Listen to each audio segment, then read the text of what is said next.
received flyers and letters and such from me. I welcome UNI, welcome Wartburg, welcome Cedar Falls Schools, welcome Ames, welcome Iowa City, welcome more Cedar Falls Schools, welcome Poe College, welcome AEA. Cheers. So,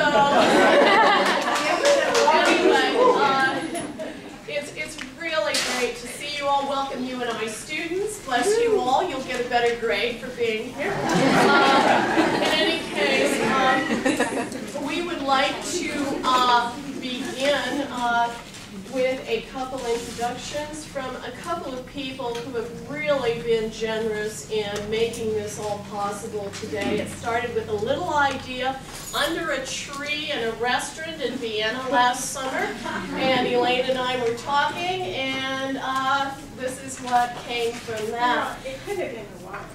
No, I'm sure it wasn't. You've been regretting it ever since, probably, that good Austrian white wine. But we're clearly from a diverse number of places here, but yet I think we can name ourselves a very strong community of practice in a large local area. So thank you for being a community and practicing with us today. So the first person who would like to say hello is Julie Husband, who's the chair of our department. Oh no, I'm sorry, the dean. We're starting with him, yes. We have to follow the program, you see. I'm very rigid and dramatic with that. So Dean Joel Hawk from our College of what is it? Humanities, Arts and Sciences. Yes, there we go.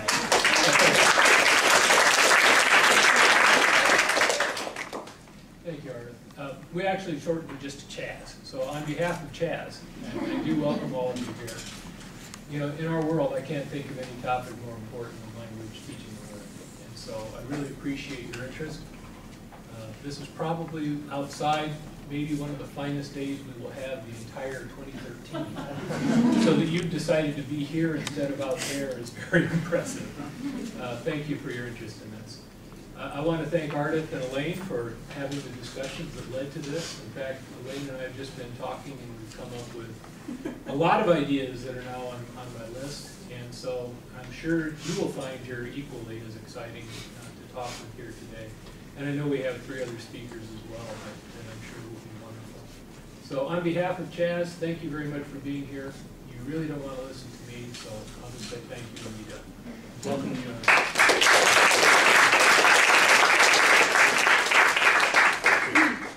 Julie, Chair of the Department of Languages and Literatures. Well, thank you all for coming here today, and thank you, Ardith, for all of your work on this. I don't know how many of you know Dr. Meier, but she's been full of inspiration and popping up with ideas just throughout the semester leading up to this event and has worked tirelessly on it. I want to thank our guests for being here, Drs. Elaine Tarone, Judith Liskin-Gasparro, John Levis, and Dr. Cheryl Roberts. And thank you so much for sharing your expertise on language development and the state of language teaching in the profession these days. I am my language, says poet Gloria Anzaldúa, and indeed linguists have investigated extensively the relationship between the individual and a network of word concepts within which we know ourselves. Thinking about the roundtable today, I was reminded of Gloria Anzaldúa's comment and my favorite memory of my grandmother.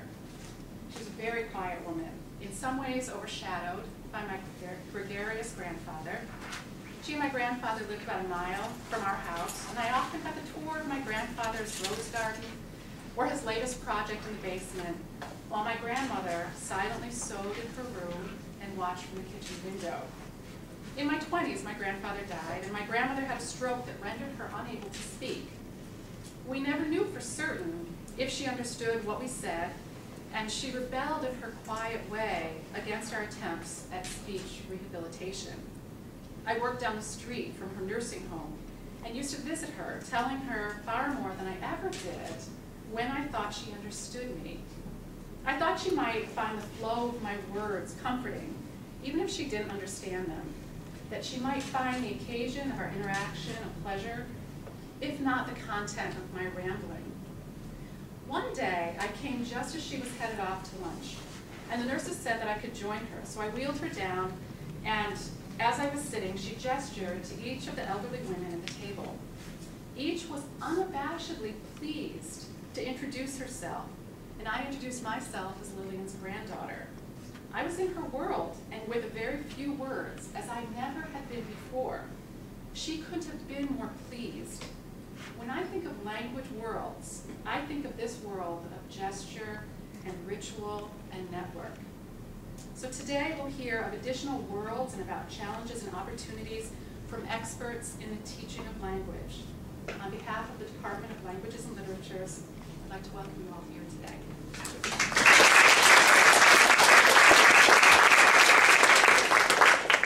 Okay, and with that, thank you both.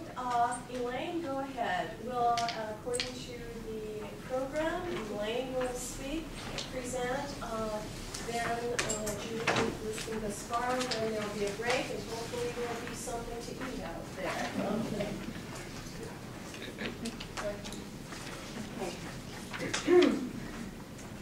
Well, thank you. In listening to your story, I'm reminded of a quote that is up on the wall. I direct a Center for Research on Language Acquisition, CARLA, at the University of Minnesota. If you Google CARLA, we come up at the top ahead of Carla Bruni. I'm very proud of that. And CARLA, it has been grant funded since 1993 to create materials and resources that can be used in language teacher education, any language. And so we give workshops in the summer institutes. People come from all over the world. They're teachers of English, Spanish, French, German, Farsi, Chinese, you name it. We've had students, teachers of those languages come to our workshops. It's very stimulating, very exciting. And on our wall, we have a quote from Sandra Savignon. Maybe some of you know her, knew her. But it's very inspirational, I think. It says, "To learn another's language is to take one's place in a human community." Very few words, but I think it nails it. I think we're about supporting the development of more bilingual brains, more people who can function in multilingual, multicultural contexts, because the world is flat, as someone has famously said. The 21st century is a time in which there are many languages, and the more languages and cultures we know, the more easily we're going to be able to move in this new world. So our goal at CARLA is to try to support better quality language learning and teaching, and I'm sure that's why you're here also. We're working together on this. I was given 20 minutes, 5 more than the others. Are not much time to talk to you, so I'm trying to really focus this. I'll do my best to come in under that guideline. But what I thought I'd do is talk to you about our most recent project at CARLA, and that I've also done using this book, Exploring Learner Language, when I worked with ESL teachers. And the focus that I'm going to really zero in on is looking at learner language, the language that is produced by people who are learning another language and becoming a part of the human community. In the process, it is a long process, and the learner language they produce is in the process of developing over a very long period of time. And as it develops, the job of the teacher is to nourish and support that learner language development. In doing so, what I particularly want to look at is the impact of the activities and tasks that you can give your students on their complexity, the complexity of their learning language. So here's the context of the research in this project. The MLA report has come out saying that the goal of undergraduate language major programs ought to be educated speakers with translingual translingual and transcultural competence, that is, the ability to operate across languages and cultures. The U.S. government has been for several years now funding the development of individuals in the U.S. who have advanced proficiency in world languages. And there's a reform movement in K-12 education to develop a common core across content areas. So at Carla, what I'm going to talk to you about, at the same time all this is happening on a national level, we're working at Carla to prepare language teachers to teach to those goals of translingual, high-level, high proficiency, translingual and transcultural competence. And it's our judgment that the key to higher quality is teachers. The best trained teachers, the best educated teachers there can be. It doesn't do any good if you have fabulous materials if you don't have really good teachers. So teachers are the core for us. And it should be for you too. The best prepared teachers should be able to carry out basic learner language analysis in their classrooms. So that is the principle upon which this book has been written. And there is also this learner language site at Carla. If you Google Carla and you look on our site for the learner language page, you will see materials to teach teachers of Chinese, Japanese, Korean, and Farsi to teach their students using this approach. And you're going to see videos on the site of people like you who are in the second year of learning Chinese, Japanese, Korean, and Farsi doing these same tasks. It is very cool, right? You understand them, even though you may not speak those languages. So come to the site and take a look. So when we're looking at the learner language that's produced, we're using these task-based approaches. What we're working on now is looking at learner language in terms of its complexity, right? Usually what teachers do when they first look at learner language is, what do you see? You hear somebody who's learning English, someone's learning your language, and you hear them speak, what do you notice? First thing. Mistakes, right, errors, right, errors. So our first reaction as teachers is to focus on accuracy, right? Boy, come on in, come on in. The chair's over here. My head's still spinning from the long drive south, like north, south, south. All right. So if you're going to talk about high levels of proficiency, then you're talking about more than just first and second year Spanish, right? You're talking about third and fourth. You're doing what international students are doing in learning English at very, very high levels of proficiency. And typically at a university, what they're doing with their second language, which they should be focusing on to bring their language to those high levels, is working on academic and professional language. And doing that, you're operating at higher levels of cognitive process on Bloom's taxonomy. So critical thinking and language complexity are directly related. Think about the books you use to teach language and ask yourself, how cognitively complex is the language you're asking your students to produce? If you're focused on accuracy, you're going to ask for simple sentences. So students are going to take risks. They want to be accurate. But if you now say, oh, I don't just want accuracy from my students. It's not enough for them to speak in short sentences about things that are boring and childlike. I want them to be able to talk about adult things, and I want them to be able to produce complex sentences where they can tell me why they think what they think, right? So academic language is more complex. There is, if you're taking a second language acquisition course, these three dimensions that people have talked about, CAS, right?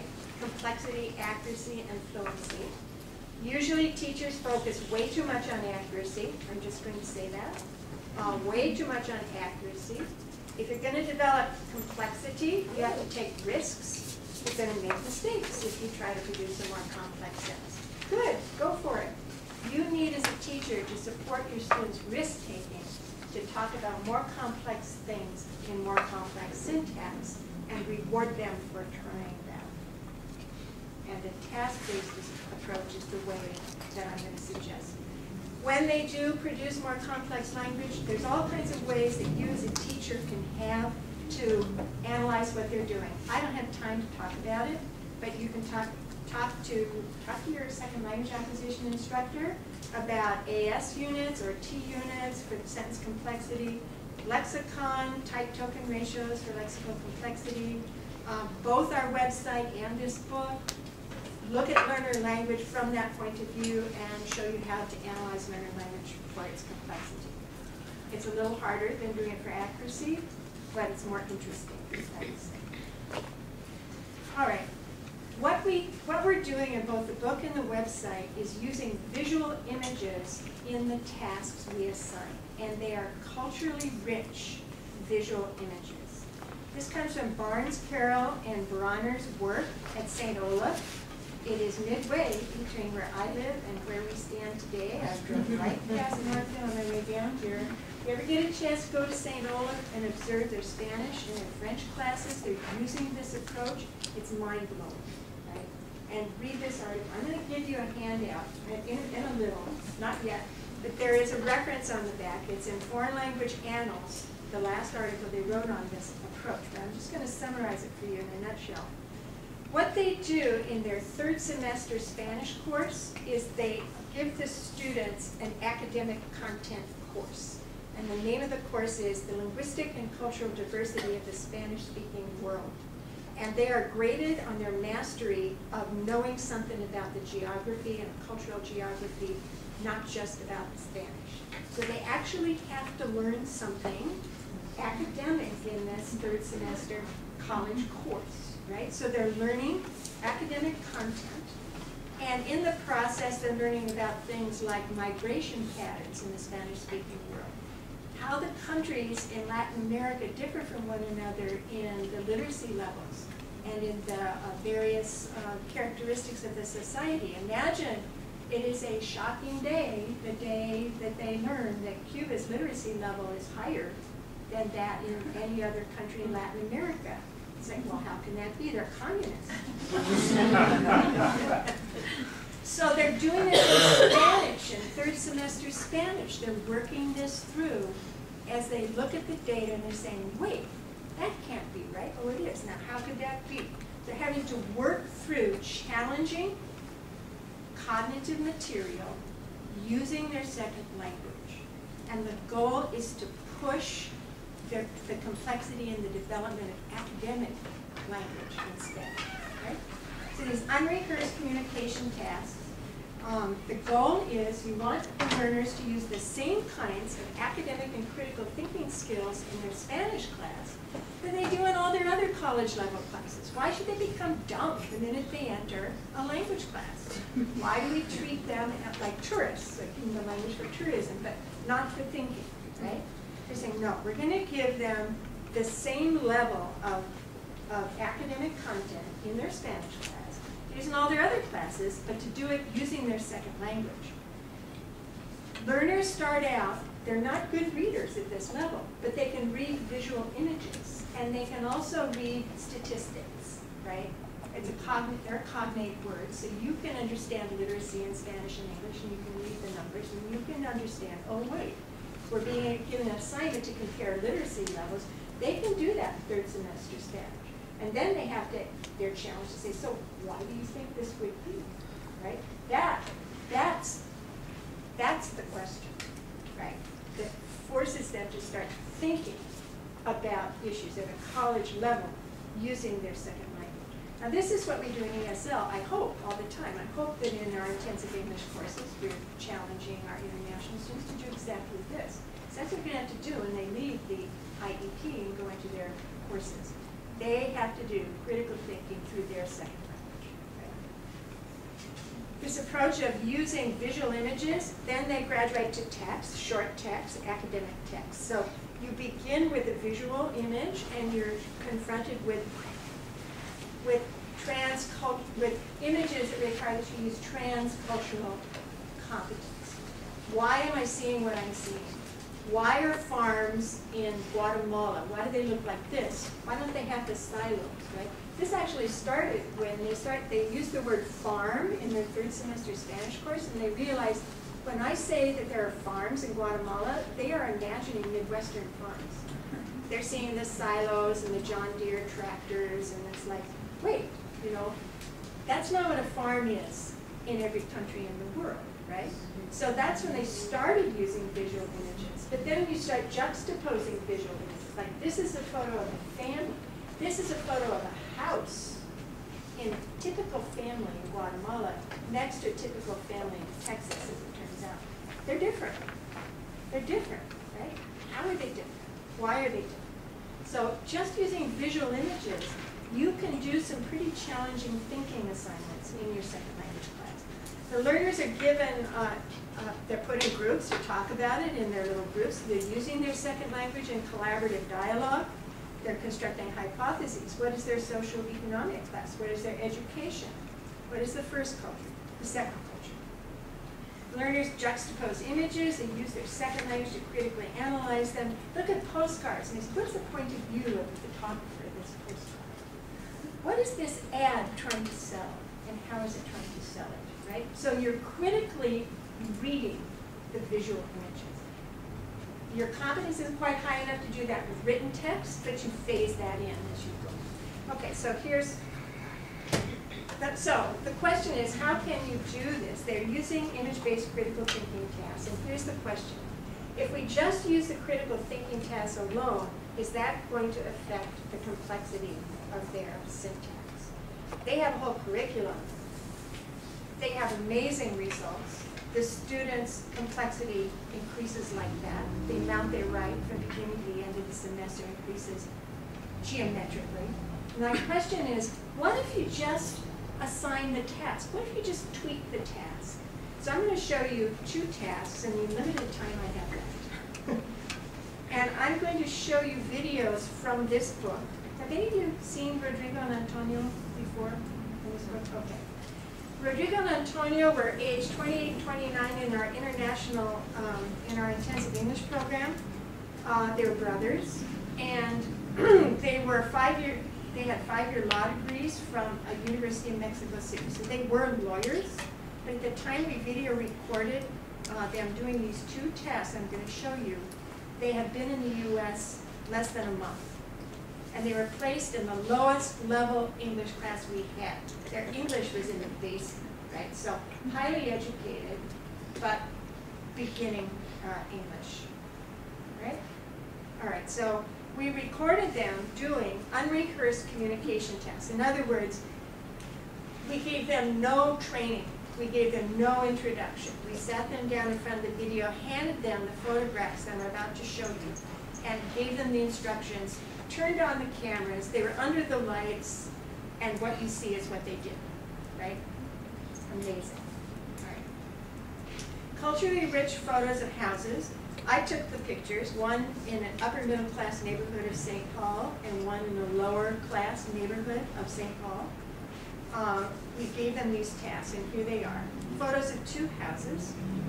The one on the left is from the lower class house, and this one is in the upper middle class, right? And here are the instructions. We gave them same photos, 2 tasks. The first one is typical of what we get in typical SLA research and many textbooks, a jigsaw task. Here are the instructions. I'm going to pass these around. You can look at them.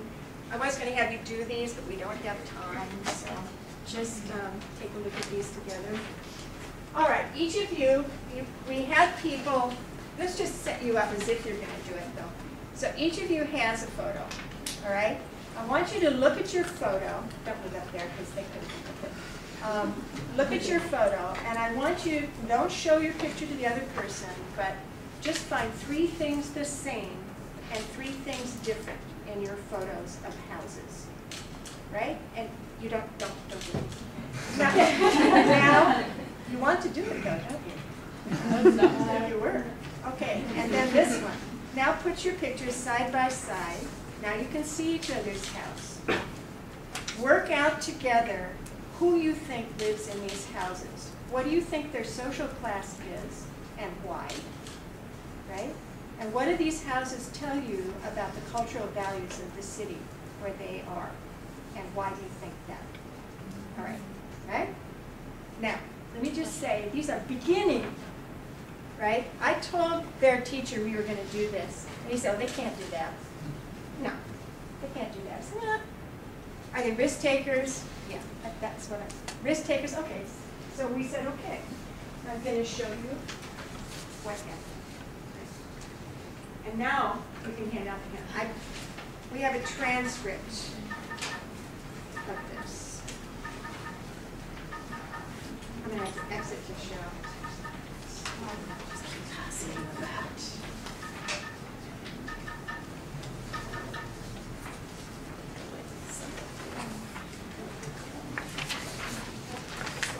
Okay, this is the jigsaw.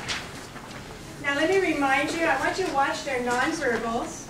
I want you to pay attention to accuracy. I want you to pay attention to complexity. And I'll just show you the results. So on the back are the references, and on the front are their words, what they said. All right. So pay attention to nonverbals. Pay attention to accuracy. Pay attention to complexity. All right.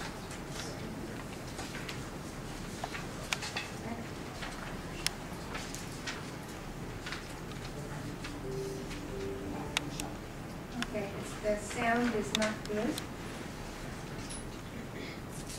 Can you hear this? I'm not sure how to crank it up.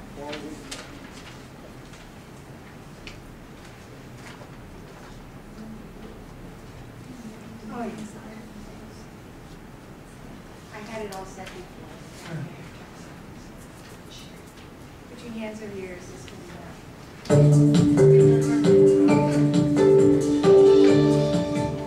I hate that music, by the way. In this house, there are 4 windows, and there is one tree in front.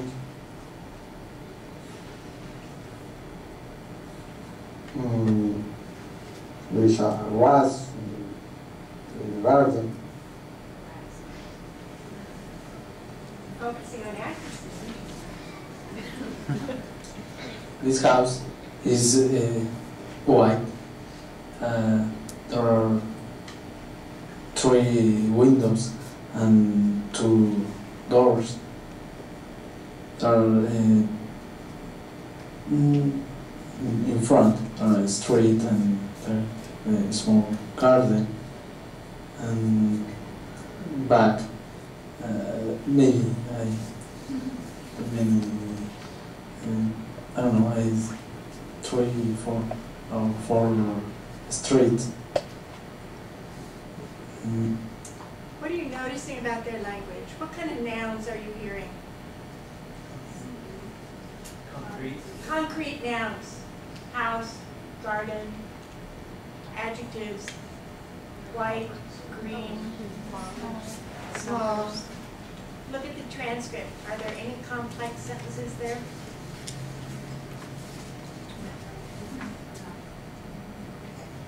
Are they into this very much?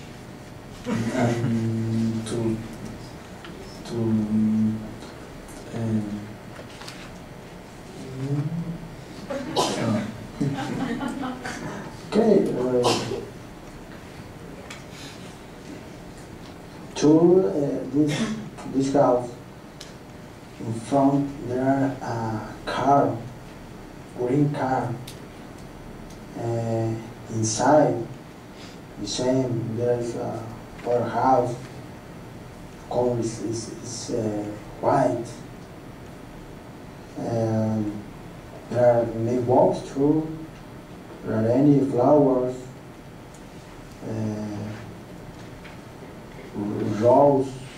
Roses maybe, I don't know. What else? No, it's good.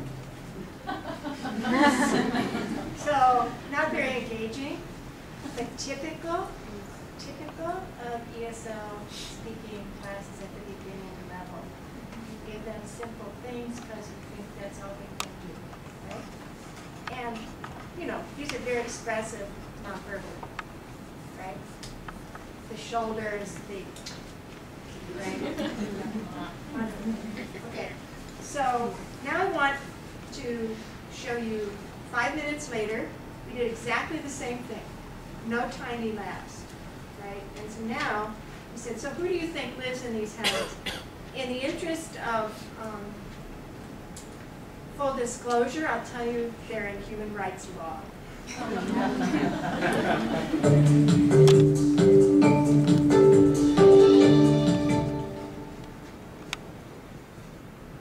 So, what do you think their social class is, we just said?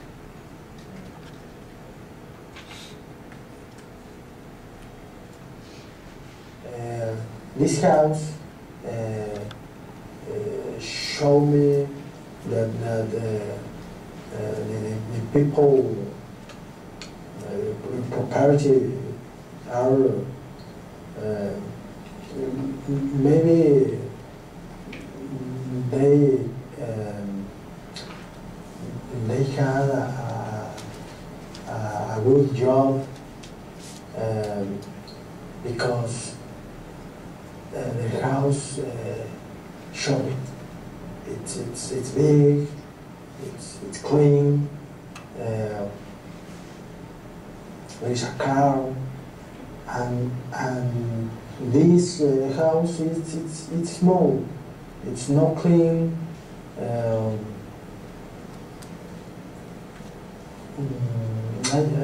think so. Yes, it's correct. I think so too. This house show the power money. I don't know. This house show very money, and this house no. This house is a good house, but it is better this house, and in our world, in Mexico, in the United States, and other countries. Yes,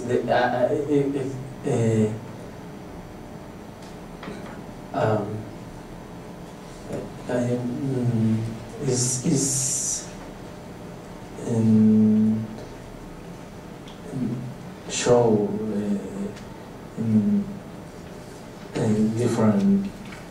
different classes, different social classes.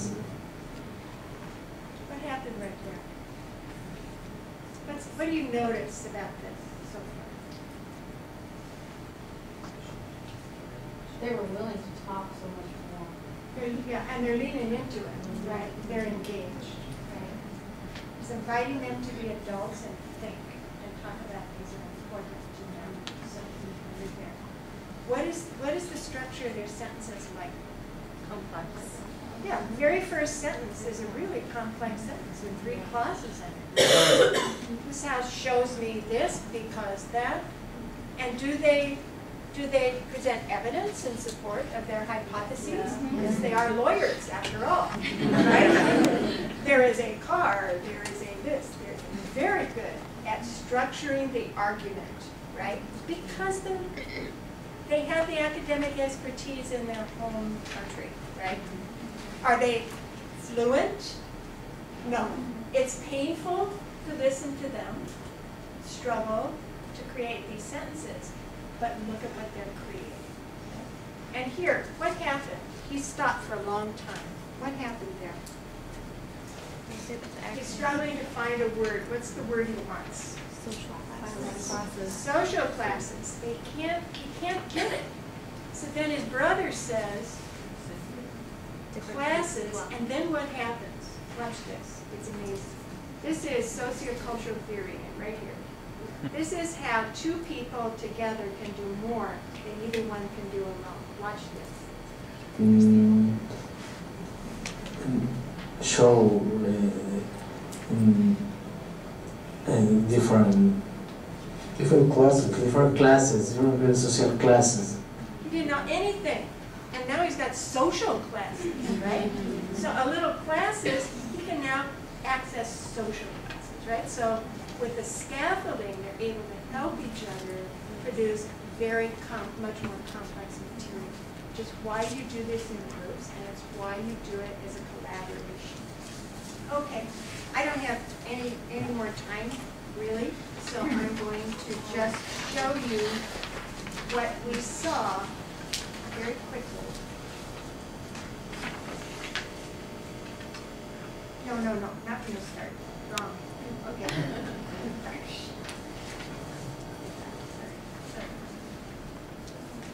I just want to show you the chart, because we went through and looked at how complex their sentences were. And look at this.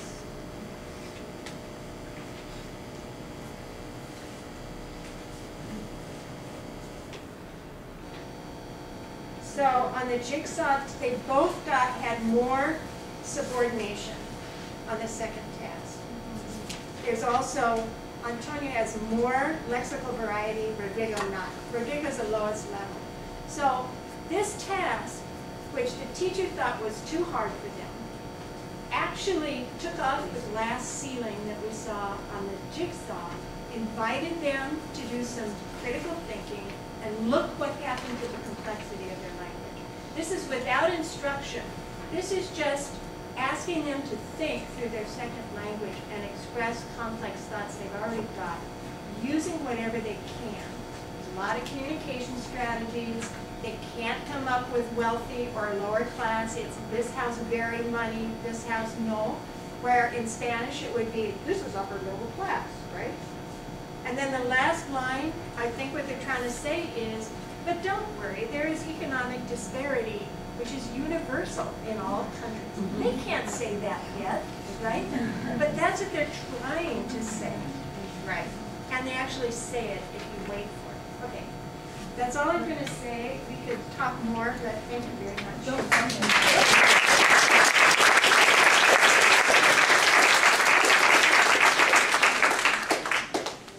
Our next speaker will be Judith Liskin-Gasparro.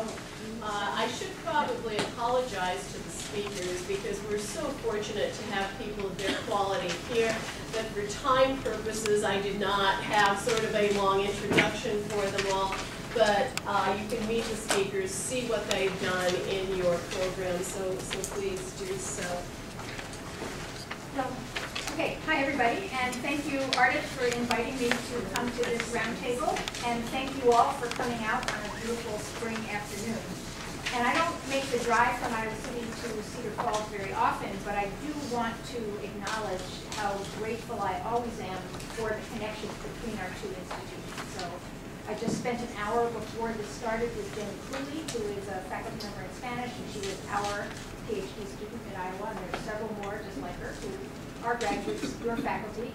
And we also have your former students who are now our current students or graduates of our graduate program. So we have lots of connections. And finally, my next door neighbor in Iowa City is a UNI undergraduate, double majoring in business and Spanish. And since he went to Chile last summer, we speak only in Spanish as we're pushing our respective lawnmowers. And because I've been doing proficiency testing for many years, every time somebody opens their mouth in Spanish, I put a rating on it, and I can tell you that he's really good.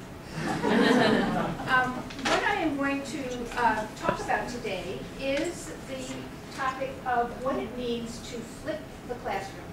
And it fits very nicely into the topic of challenges and opportunities in language teaching for the 21st century. It also fits very nicely with what Elaine was talking about, and I hope I'll be able to spontaneously make some of those connections. And I've decided to talk about this topic because I do believe that we are at the very first stages of a major cultural shift in foreign language education and probably education generally. That 10 years from now, students who come to our institutions, assuming our institutions are still existing in something like their current form, will have experienced many years of learning by the method that I'm about to talk about, where there is a shift between what happens in the classroom and what happens at home as homework, which is what the flip is all about. And so although it seems kind of crazy now and students are on the resistant side, I think it's coming and we need to be ready to maximize it. So let me start first with a couple of definitions. What does it mean to flip the classroom? So, you know what, I can't see my notes without my glasses, and then if I have my glasses on, I can't see you. So how do I do this? Probably you're smarter at this than I am. Yeah, so let me make that bigger. So, if we can't do it, we can't do it. Oh, yeah, all right, and then I'm gonna have to go next. So, I'm not sure how to do that. All right, I'm gonna use my own notes. Okay, so the basic definition is what you see here on the slide. So teacher presentations, lectures, explanations, anything that falls into the general category of information transfer is radically reduced and ideally is completely removed from the face-to-face classroom context and is made available to students in the website for the course. So essentially what we think of as the textbook is now the website, and what we used to think of as the workbook is the classroom manual, so that when students are at home, they are doing the work that used to be or has been the teacher-fronted talk. So they listen to podcasts, they watch little podcasts, they read grammatical explanations, they listen to pronunciation of new vocabulary, they read texts where they can click on words that are linked to definitions or explanations, and things of that nature, so that when they come to class, they can be doing the kinds of activities that allow them to put that knowledge into use, to do the kind of pushing ahead on complex thinking and using the language for thinking that Elaine talked about in her presentation. Thank you very much, Ardith, for doing it in this order. Okay, so when we talk about a hybrid format, and this is something that we've already started to do in my department, Spanish, at the University of Iowa, although I have to say we're not doing it very well yet, and I think in the next iterations of this over the next several years, it will get better.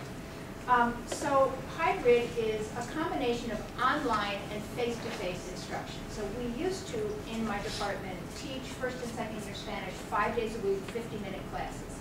So what we now do is we teach 3 days a week, with the other 2 days being online. It could have been done differently. It could be 2 days a week with 3 days online. But the important thing here is that the online part is not supplementary.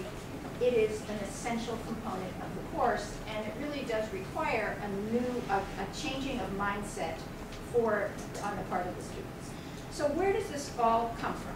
So the origins of the flip are the following: that in the 1990s, there was a professor of physics at Harvard, Eric Meier, who really should be congratulated for his emperor has no clothes moment, where he realized that the students who were sitting in his introductory physics courses were reading the newspaper and were dozing and chit-chatting with their classmates. This is all pre-cell phone, so you know what they would be doing now. And he came to the realization, and then very bravely to the acknowledgement, that his lectures were boring. And there really was no reason for students to be going to the lecture because they could get the same information from the textbook. And and if we fast forward another 20 years, if we put our PowerPoints from our lectures up on the course website, even less do students need to go to class.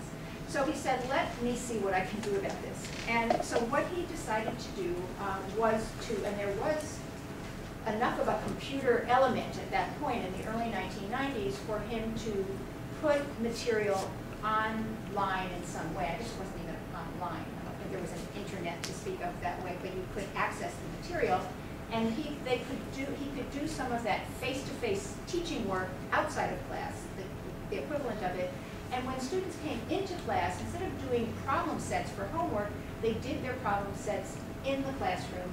And he developed a very interesting notion of a peer instructional model where he was posing questions to students, having them commit to an answer to as though they didn't have clickers in those days, but the kind of thing that you might do with a clicker now, where You give students a question, put some choices up on the board, they would have to commit to an answer, and then they talk to each other about why they had chosen that answer, and then they were asked to reflect on the pluses and minuses, the pros and cons of the reasoning of their partner. And so what he was able to do was to turn these large lecture classes into a series of mini discussions and reflections. So that was the beginning of what was known as the flip. It was taking stuff out of the classroom that could be done outside, bringing into the classroom the stuff that had formerly been called homework that really required the creativity and the thinking. So in the 2000s, there have been similar experiments done with this in the subjects and at the institutions that you see here. And you can see that there is a preference for the math and science fields, largely because these are fields with a lecture tradition of as though we all had corks, you know, like up here that could be popped out for class, and then the information could be poured in, and we put the cork back in, go home and process. So, but I have to say that if we think about what we have to offer in the language field, we have a definite advantage when it comes to thinking about flipping. Because if all of this sounds familiar to you, that the notion that classrooms should be used for communicative and creative work, outside of class should be used for mechanical type of practice, it should. It should sound familiar to you, because we are considerably ahead, I think, pedagogically speaking and methodologically speaking, compared to our colleagues in the lecture-oriented disciplines. And if we think back a little bit, maybe 20 or 30 years ago, to the beginning of communicative language teaching and the natural approach of the 1980s, I don't know what it looked like in ESL or if it got to you, but what was happening in Spanish was that there were textbooks published in the 1980s that had the grammar explanations at the end of the chapter on pages of a different color. And the teacher was not supposed to work with those in class. The students were supposed to read those grammar explanations outside of class and then come into class ready for lots and lots of comprehensible, interesting input by the teacher and lots of fluency building activities on the part of the students. So even then, in a pre-technology age, there was a flip happening. And then in the 1990s, what happened with the kind of height of the proficiency movement in the foreign language field, there was an emphasis put on student self-expression from the beginning levels of instruction. And that finally, what we have with the increase in opportunities for students in a range of fields to study abroad, we have the what study abroad gives, which is the ability for students to experience their ability to use the language kind of in the wild, where they're using language outside the classroom, which, as we all know, is what language teaching is all about. Not so that they become good at doing language teaching stuff in the classroom, but that they're able to take that, what they've learned, and use it outside. So, so what really we have been all about as a profession is trying to find ways to reduce the gap between what happens in the classroom with classroom language and what students will actually experience outside the classroom when they want to use the language. So let me now talk about briefly what I see as the opportunities and challenges of this flipped model. So let me start with some general statements about opportunities. Most important, I think, is that through a flipped classroom model, our students are going to be pushed at considerable effort, and because we're talking about, as I said, a major cultural shift in educational philosophy and educational pedagogy, is to assume greater agency for their learning. So the flip model requires that they engage with the online materials, not just go through them as though that it was busy work that they have to do because it's their homework, but they actually engage with those materials and learn how to learn from the materials. So as part of this agency, they are going to learn to assess the state of their knowledge, to use the resources that the textbook website has, the course website has, to find the ones that are useful for them, to use them, and then to assess the, their the state of their knowledge as it increases. And second, as you'll see on the next slide, the flipped model articulates a variety of sources and types of learning so that instructors can design course modules and assignments to tap into them in a systematic way. And finally, the flipped model makes our roles and the students' roles much more transparent than they are now. A number of years ago, I was on the departmental evaluation team at Brooklyn College, and the provost, who came to talk to our evaluation group, said the smartest thing that I've ever heard come from a provost. I think there is no provost here, which she said was, let's let students in on the secret. And that is something that we really don't do very much. We don't tell students why we're doing what we're doing and why it will be good for them to do what we ask them to do.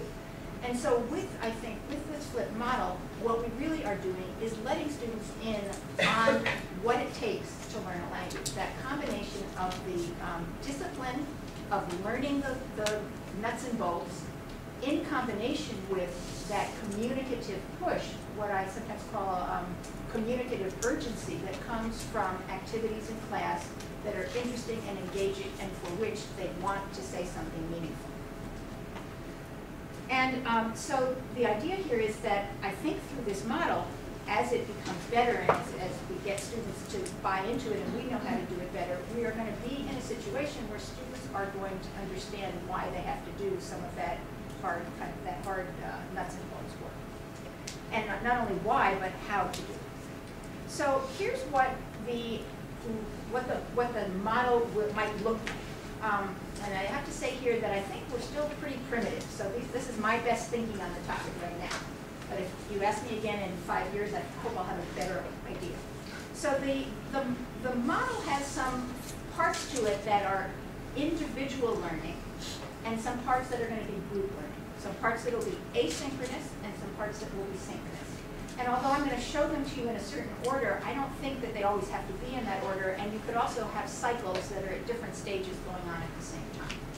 So the model would look something like this. In maybe the beginning phases of learning something, which we can think of as concept exploration, students will work on their own outside of class on the initial presentation of new material.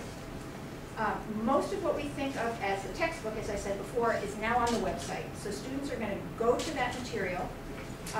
They will listen to their podcast, watch their podcasts, do their readings, listen to their conversations, inform themselves, topics, and whatever the assignments might be.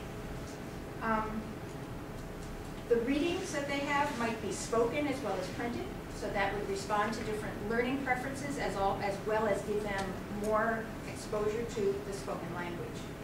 There will be comprehension questions and vocabulary and grammar exercises that will be machine scoreable. And the feedback on those exercises will be smart, which is to say you won't just get kind of a ding that says no, try again, but there will be, according to what the error was, an instruction about where to look for more information so that you can figure out not that you got something wrong, that'll be obvious, but why you got it wrong and what you need to know to think it through.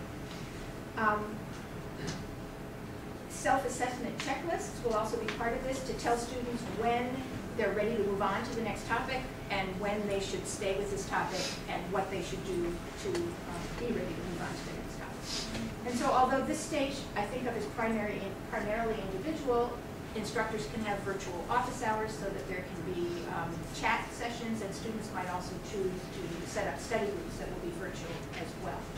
And I'm sure, as we all know, students just hate getting together now physically. They would much rather talk to each other on Facebook and so forth. I was teaching a class where students have to do debates in teams, and it's just killer to get them to prepare for the debates unless they're doing it online.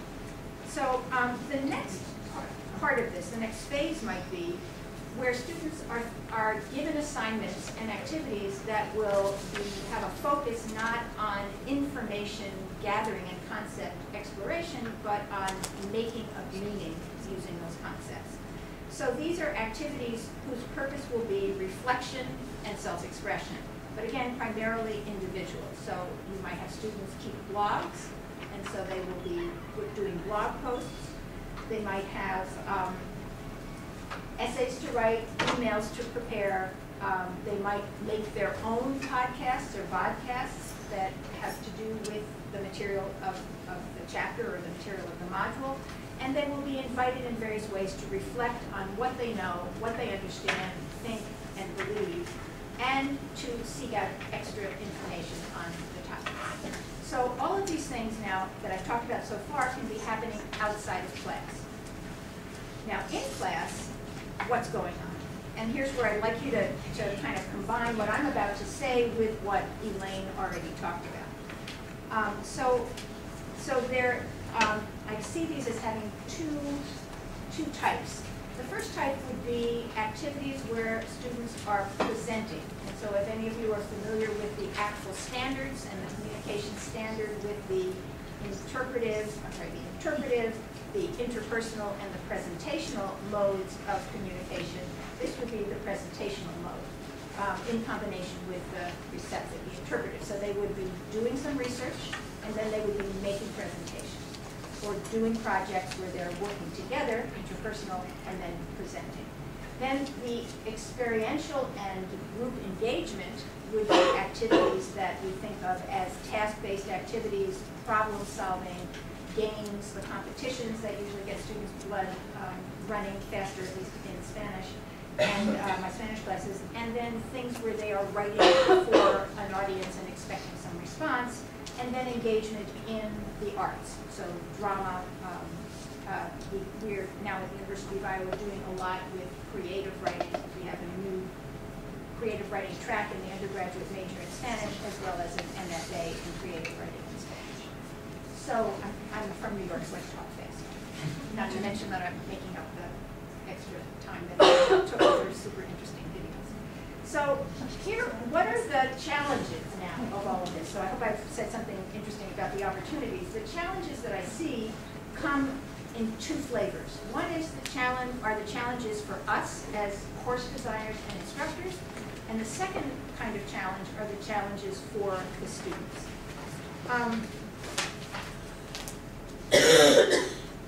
So the challenges for us, I think, is we're talking here about a brave new world. We're talking about a course and a course design that is not what we have always done, with part of it moved online.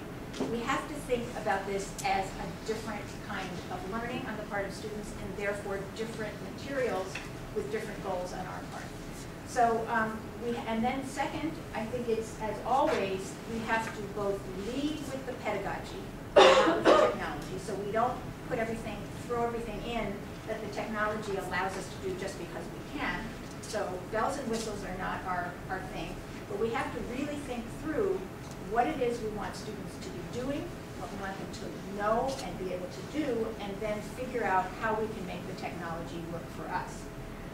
At the same time, we have to be aware that if we sit still for a couple of hours, the technology will change, and so we have to become really good consumers of new technologies and learn what they have to offer, and how we might then be tweaking what we do to incorporate them. And we're going to have to provide lots of support to students as we're in the process of this cultural shift. From the student side, they're going to be facing new ways of learning. I think we can expect lots of resistance. I've been noticing what's going on in my own department at the University of Iowa, where we have gone hybrid in first and second year Spanish, and starting in the summer, we're going to be, for the first time, using a textbook that was designed for a flipped classroom. Right now, we're doing kind of jerry-rigging of our old textbook. But the students are having a very hard time with the change of mindset that makes outside of class work be learning and not homework. Because remember, homework is boring and it's busy work. Outside of class learning is constructive and it's useful and it's necessary. So the analogy that I've come up with for all of this is students need to think about their out-of-class learning like as though they were taking music lessons. So when you take a music lesson, if you don't practice from one week to the next, if you don't practice every day, you are wasting your teacher's time and you're wasting your own time, because the lesson is only useful if there has been daily practice. And so what we need to train our students to believe is that their outside of class work is of the same type. It's not busy work, it's the learning. The second challenge for learning, challenge for the students is to make them value, first of all, notice, experience, and then value the increased learner agency that comes from this kind of teaching model. So the idea here is that agency takes work. You don't become an agent of your own learning without putting more effort and attention into it. And there is going to be anxiety and discomfort that will come along with the process that students will need to deal with and to understand that it's only transitory and will eventually dissipate. So my final thoughts here are the following, that hybrid and online instruction are the course designs of the future. So I don't think we can sit this one out. I think it's happening, and what we need to do is to use our foreign language advantage to jump in and be the leaders in this field. The age of the traditional textbook, I think, is very close to over. There is rampant dissatisfaction with the price of textbooks. There is also the increasingly mobile devices, use of mobile devices for more and more functions of life, including education, and a kind of a general movement. I'm not sure it's what I don't know what the outcome of it will be, but I see what is happening is that what we thought of as kind of the unit of analysis in education is shrinking from the course to the module, and this all of which leads us to a form of teaching that is module related rather than in huge, much larger units. And then finally, and this is an idea that I have taken from the teaching methods book that we use in our foreign language teaching methods course for new TAs, Making Communicative Language Teaching Happen by me and Van Patten. The first chapter is really worth, probably not worth the price of the book, but it's a very expensive book. But the main idea from the first chapter is that for many years, teachers have been the atlas of, from the mythology, carrying the world on their shoulders. And it is time for us to set down that role, to set down that world, to set down our responsibility for students' learning, and retool ourselves to be the architects of that learning, the course designers, and the resource persons who work with the students while they engage in the activities so that they become increasingly more productive. Thanks very much. Would you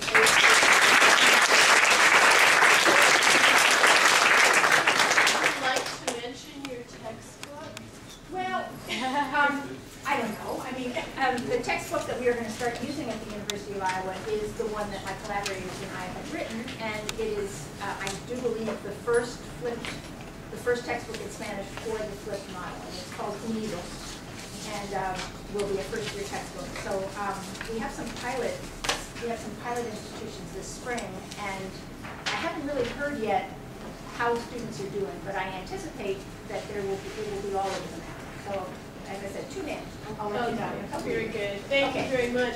And that brings us to a 10-minute break. We're a little bit behind time. Maybe if you make the break 8.5 minutes. I want to thank Ardith and my fellow panelists and all of you who, at UNI, who have worked hard to make this thing happen.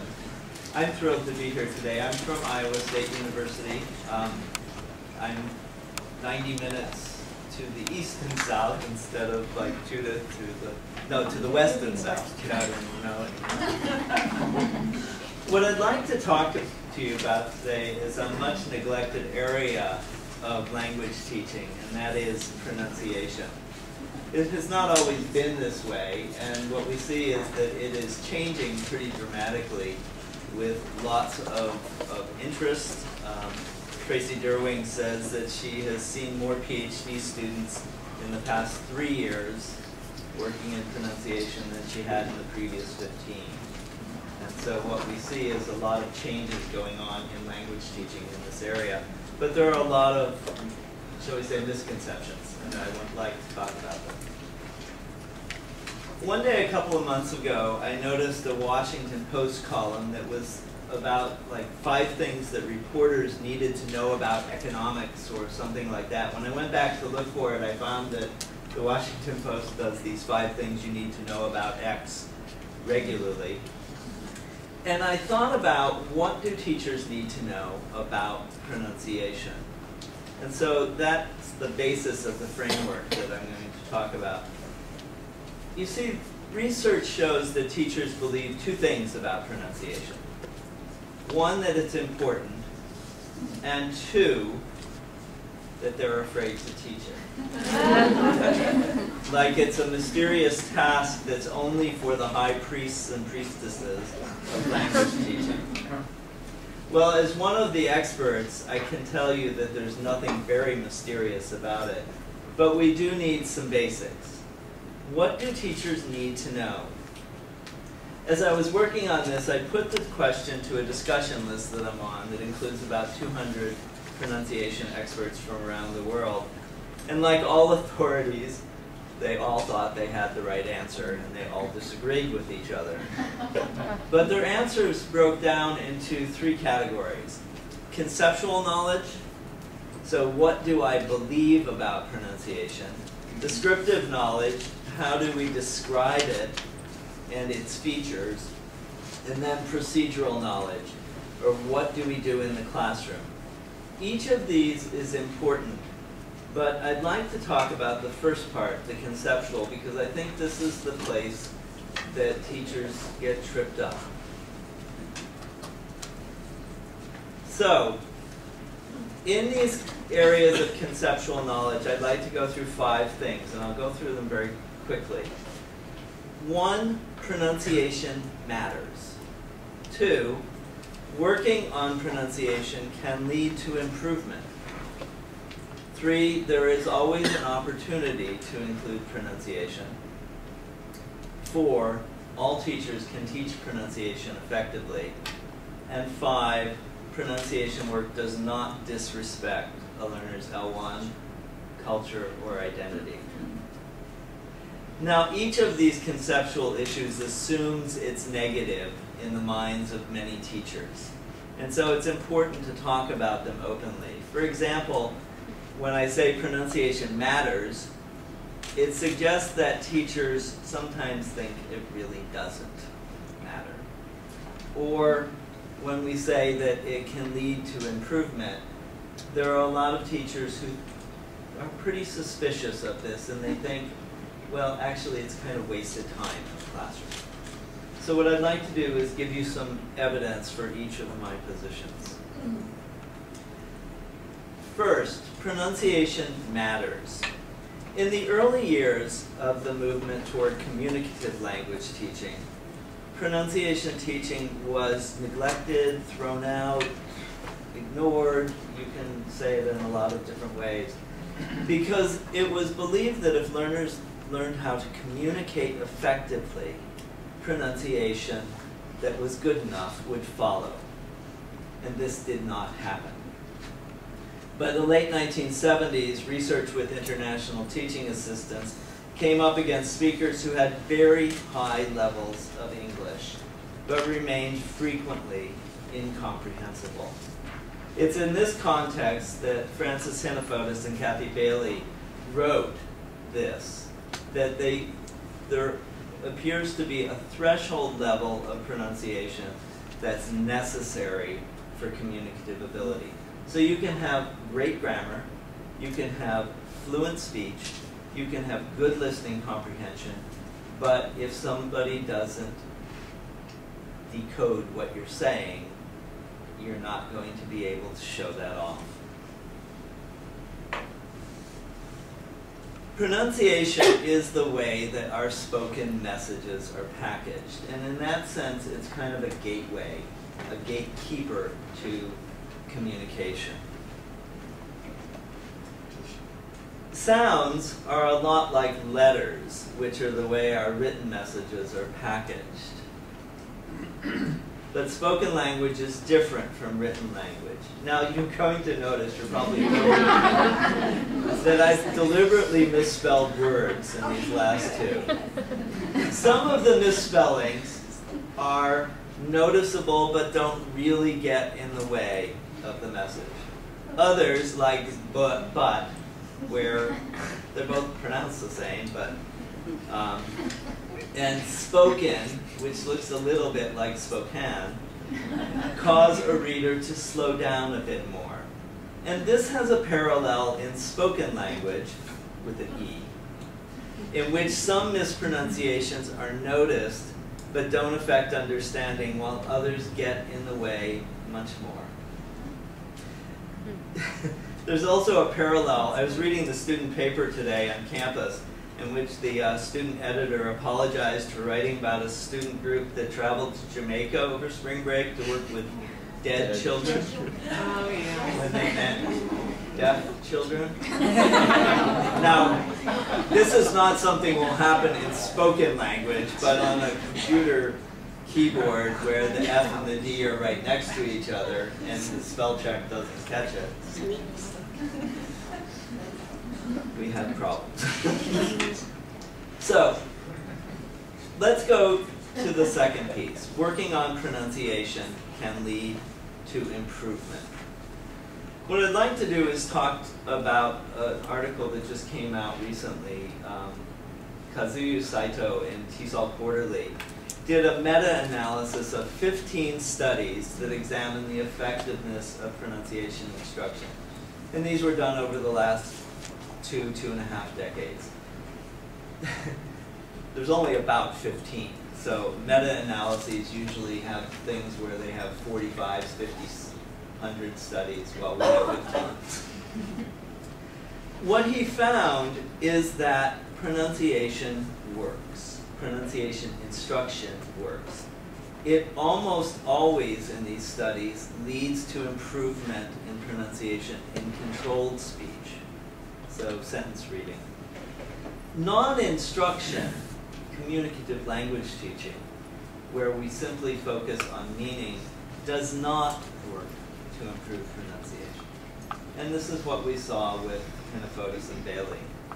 And Saito also says that focus on form appears to be the only strategy that is likely to lead to improvement that is heard in spontaneous speech as well. So we have to know that you can improve and people won't hear it. But for people to hear it, we need particular strategies.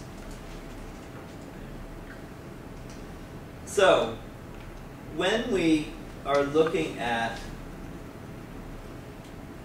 nativeness as a goal, and I have to deal with this because even though very few people believe it is a critical goal anymore, it remains the elephant in the room in pronunciation teaching. Nativeness as a goal is like putting a wall in front of learners, in which you have non-natives on one side and natives on the other. While some people can climb the wall, very few do, and this makes it a very non-useful, non-encouraging goal. We know that nativeness for adult language learners does happen for pronunciation, native-like pronunciation. It does occur. It occurs so little that it's not worth working on. In fact, we're not even sure that it really occurs that much with other elements of language. So what do we try for instead of this wall? Well, what about looking at intelligibility as a goal? So we can either have the wall, and it really is a wall. Even students who are very native-like feel pretty uncertain about their intuitions.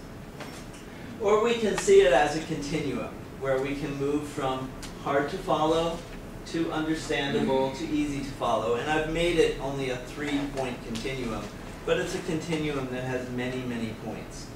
And it doesn't look at whether someone is native or non-native. I listened to a talk at the conference on pronunciation we have at Iowa State each year. 3 years ago, and we had a native presenter who was absolutely incomprehensible. Okay. It just was unbelievable. I wished I had taped it because it was so hard to follow. So we can have this goal that is largely blocked for almost all learners, or we can have a reasonable goal. And this is not a matter of lower standards, but rather a matter of fairness, both to learners and to teachers. So why intelligibility? Well, like the misspellings, some errors may be noticeable but not impairing to communication. And we know that not all errors or deviations are equally problematic. So we can set priorities. A couple of pieces to this, and there are many more, but one is the idea of functional load. And in English, where this has been tested, the only place it's been tested that I know of, it says that certain sound contrasts play a large role in understanding, and others play a small load, or a small role. Monroe and Derwing in 2006 looked at the difference between L and N, like let and net, and th and f, like thought and fought. And what they found was that if you had a sentence with one error that was low functional load, th and f, it decreased comprehensibility a bit. If you had one ln in an equal sentence, it decreased comprehensibility a lot. If you had two th-fs in the same sentence, it decreased comprehensibility the same amount. If you had two ln's in the same sentence, the increase in uncomprehensibility or incomprehensibility was much greater. So what we know is that certain sound contrasts don't seem to process well, like ln, and others we get over very quickly. The other thing that we know is that suprasegmentals, or things like in English, the rhythm, the stress, the intonation, may have more effect in the short run than working on segmental sounds. That's complicated, but that's a general. The third piece, third concept, there are always opportunities to include pronunciation. The objection from many teachers, I don't have enough time, and I understand that. No teacher ever has enough time to do all the things that they want to. But I suspect that the issue here is whether we look at pronunciation as additive or integrated. Does it need a standalone class, or is it part of other skill work?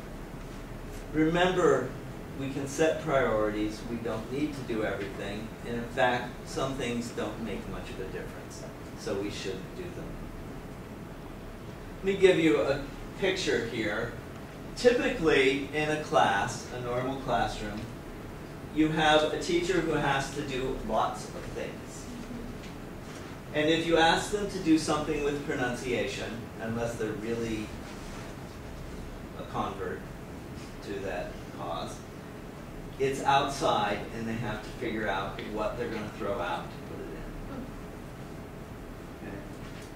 But what I would suggest is that pronunciation is not an outside thing, but that each of these topics has pieces that are particularly useful.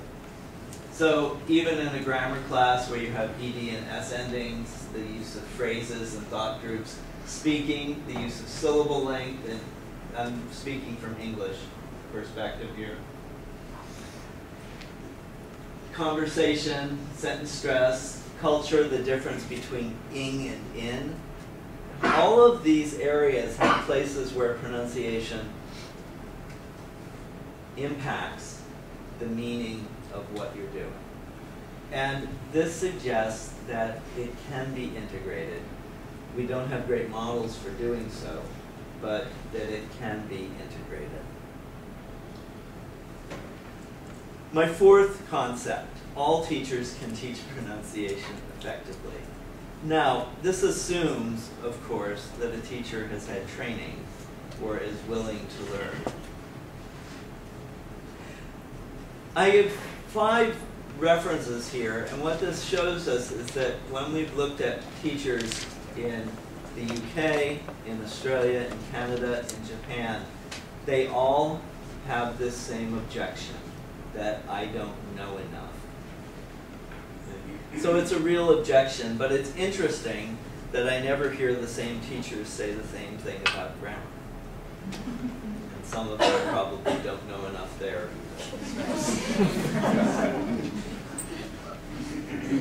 We live in a time that provides a wealth of resources. This has not always been the case, but the focus on pronunciation is changing more and more rapidly. These are just a few of the books I looked at in 5 minutes and that are now available. There are many more. Some have more theory, some have less. Some have more practice, some have less. There's actually something for everybody out there. So the objection that I don't know enough actually is pretty easy to meet these days. It may not have always been there. A second objection is one that I hear in my classes, and that is, I'm not a native speaker. And actually, my experience is that this often gives the non-native teacher an advantage, because they know what it's like to have learned the pronunciation of their target language. And remember, our goal is not nativeness, it's intelligibility. The bigger issue seems to be students. When I have interviewed students who have done pronunciation, even with my best non-native teachers, the ones that you couldn't tell were not non-native in any way, the students believe somehow that having a non-native teacher will give them some disease, and that having a native teacher will somehow give them something wonderful. They never have an answer to why it hasn't happened so far. But this is not really a great objection if we're looking at intelligibility rather than nativeness. The last one, this is a complex one, and I heard it today, and that is that pronunciation work does not disrespect a learner's L1 culture or identity. Our goal is not to create native speakers, but to provide tools to communicate in a new language. And learners are agents. They always choose what they want to do, what they want to put time into. And if they want pronunciation work, they will make it their own.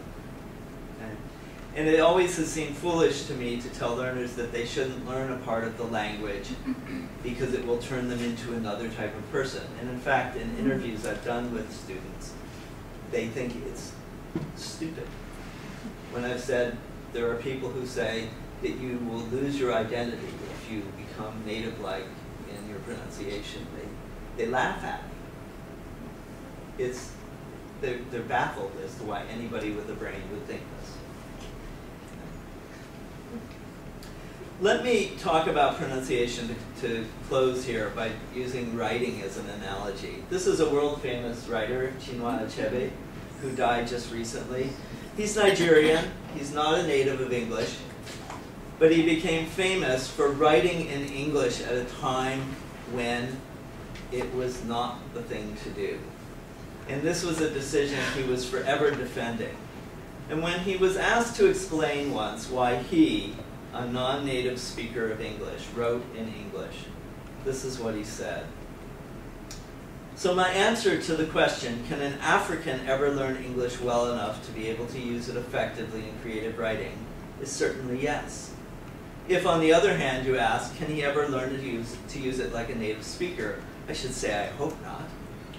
It's neither necessary nor desirable for him to be able to do so. The price a world language must be prepared to pay is submission to many different kinds of use. That's awesome. If we change writing to pronunciation, we get a sense of how pronunciation will be used by our learners to construct an identity that we as teachers do not control. So my answer to the question, can an African ever learn English well enough to be able to use it effectively in pronunciation, is certainly yes. If on the other hand you ask, can he ever learn to pronounce like a native speaker? I should say, I hope not. It's neither necessary nor desirable for him to be able to do so. The price a world language must be prepared to pay is submission to many different kinds of use. So, what do teachers need to know? This is where I started, and to sum up, I'd like to suggest some basic conceptual knowledge that no teacher should be in doubt about. First, any teacher can learn to teach pronunciation effectively. Teaching pronunciation will lead to improvement in communicative proficiency. Teaching pronunciation is worth the time. And your students will appreciate learning because they mostly feel the need for language skills in this area quite deeply. Thank you.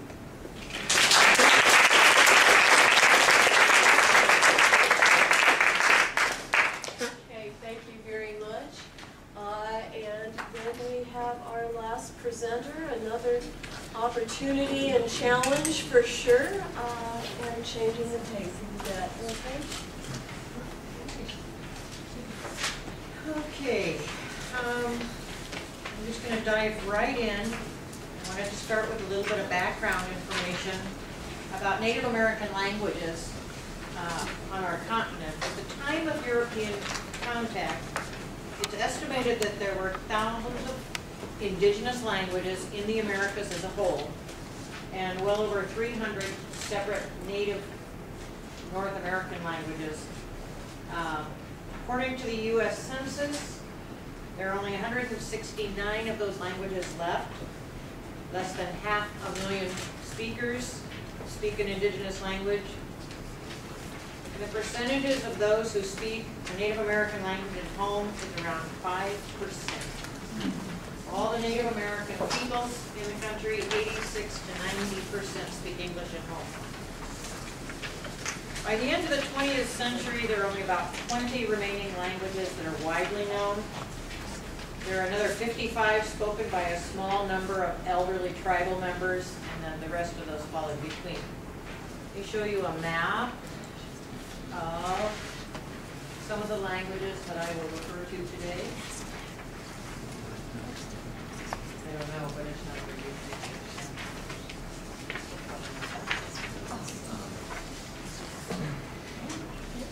Oh, over there. Thank you. You might be bad for my graphs. So I'm going to talk about a few languages today with reference. The largest language groups are here in the Southwest, Navajo being the largest. This is our Meskwaki, now our South and Tama, and the Wampanoag I'll talk a little bit about. Yeah, go ahead and make it bigger for you. Well, you can just bring up a graph if you don't mind. I have 2 graphs. Okay.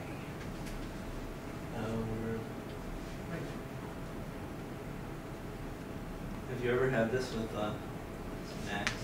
No. I've never seen this happen, no, but What's happening? Oh, because it's not PowerPoint, you have to move it over.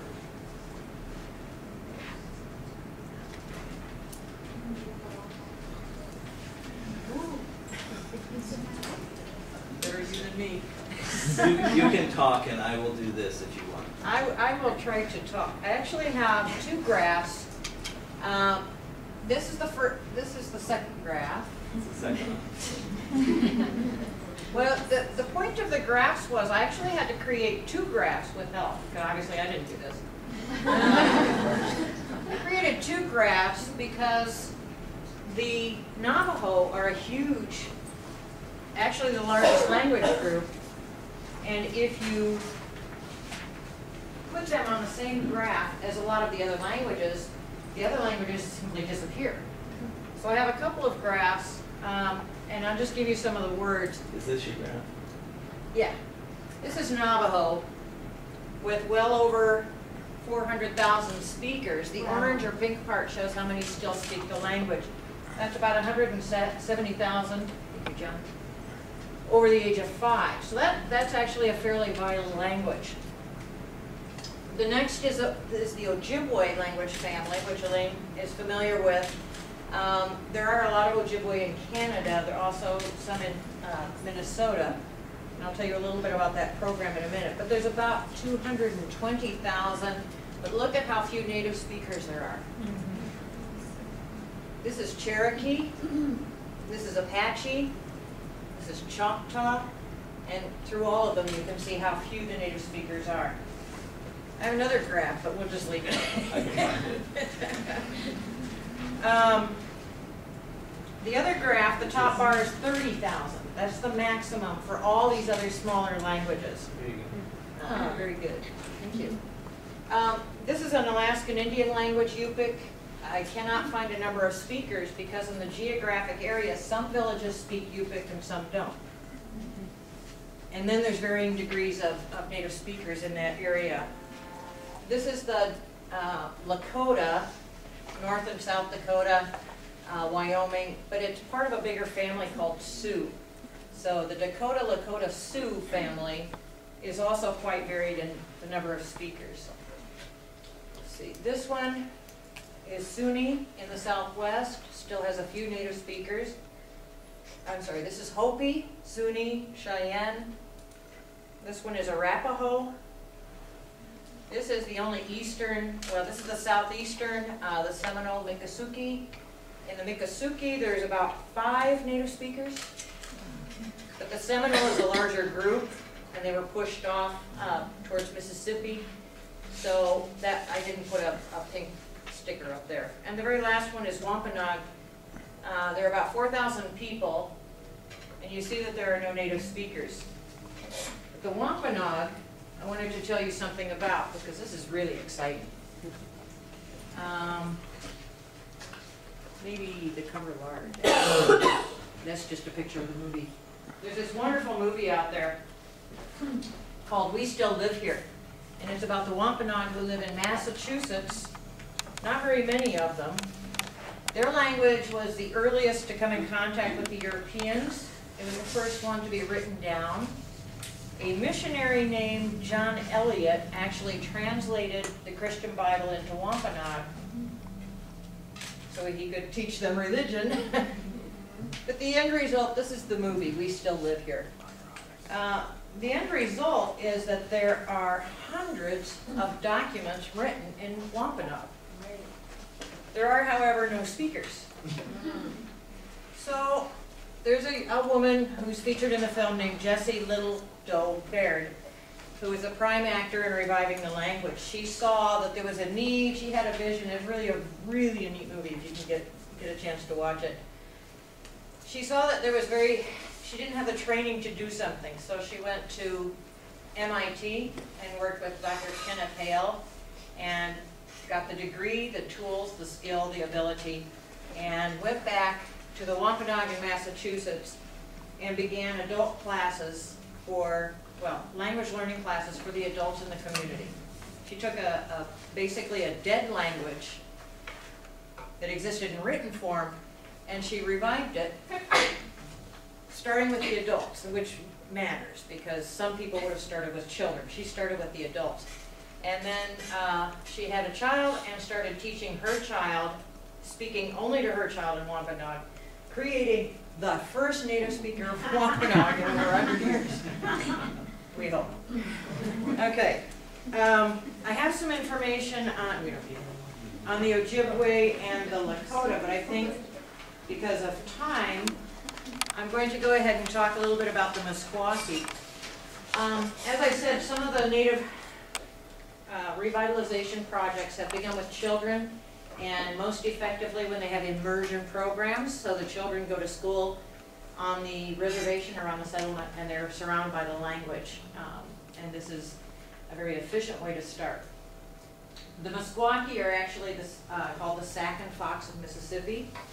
They are Algonquian, which is a group that came from the north and the east. Many of you know this history. They kept being pressured to move south and west, further south, further west. In the 1800s, they were forced into parts of Kansas, which they did not like. nothing against Kansas.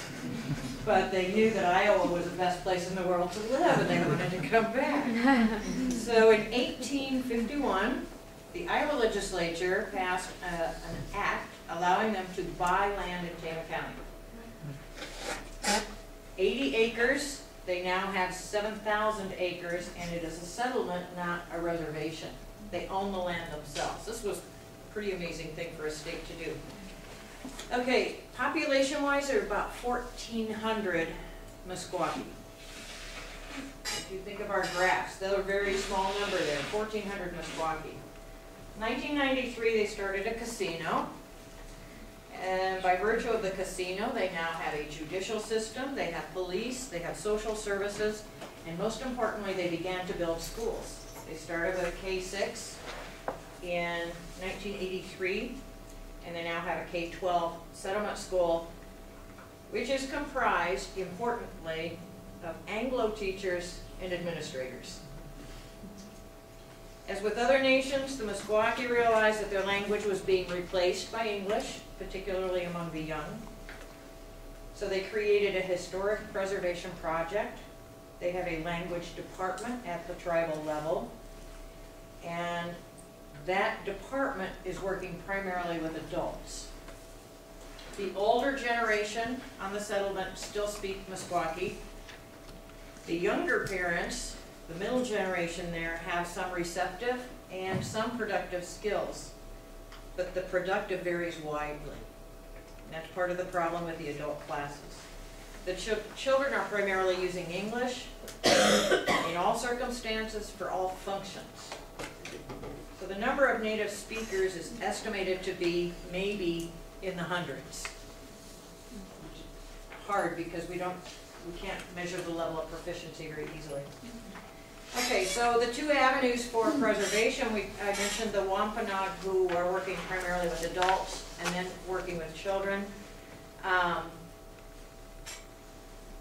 And there has been an outreach effort on the settlement to bring adults into practice and to take language classes. It's very difficult because the parent generation is embarrassed to come in and use their language, although they understand it from their parents.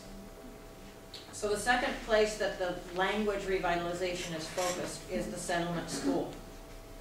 There are 10 teachers. They're called culture and language teachers. They are all Meskwaki elders. Only one of them has a bachelor's degree.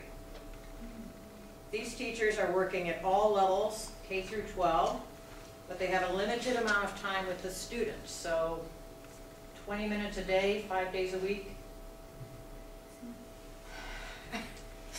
The superintendent, being an Anglo, is concerned with making sure that state and federal goals are met.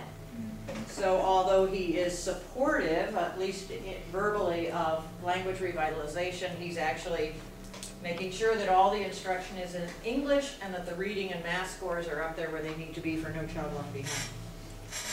So the revitalization of the Meskwaki language is very challenging. The Meskwaki teachers are kind of marginalized. The superintendent himself will say, well, they don't have any training. As if that means they can't share their language and culture with students because they don't have a degree. I'm not saying that that might not make them more effective, but in some way you can see, a sort of a social class difference here. And those Meskwaki teachers, sadly, are marginalized. There is an alphabet. There's a Meskwaki alphabet. There's a partial dictionary. You can go online. I think I put some references on your handout. You can click on things and listen to the Meskwaki language being spoken. But there's very little literature or material written in Meskwaki. So if we were to start with a kindergarten class and want to read storybooks or something like that, there simply isn't the material. Wampanoag had all the written material, no speakers. Meskwaki, as with many other languages, there was nothing ever written. And so the challenge there is to begin producing those materials as well. There's no particular curriculum. I mean, in the sense of, there's no, the teachers have gone in, they have language classes, K through 12, but there's no real building on what was done the year before, no real planning for the year that's coming next. they don't have a generation that has come up through all the classes yet. So it's kind of a hit or miss curriculum, and in that sense, it's likely to be more of a miss. What I think is most important, perhaps, is convincing the students of the need to learn the language. Because a language that has no functional purpose, it's not used for this or that, I can use English for all the things I have in my life, why do I need Meskwaki? So generating that motivation and setting aside a sacred space maybe for Meskwaki to be used, I think is going to be pretty critical. Right now, the primary function of the language is for religious and cultural purposes. But the Meskwaki are very protective of their religion and culture and don't want to trust it to outsiders.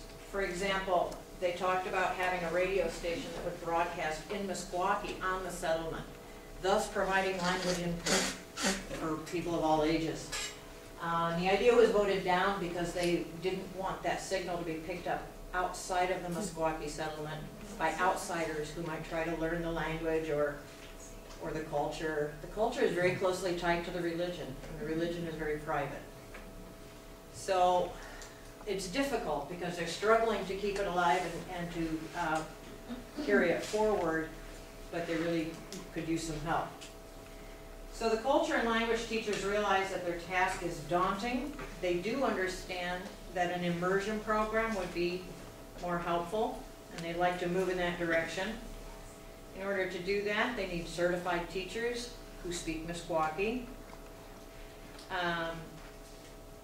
There is one individual at the tribal level with the adult classes who will go and get more linguistic training, and that is helpful.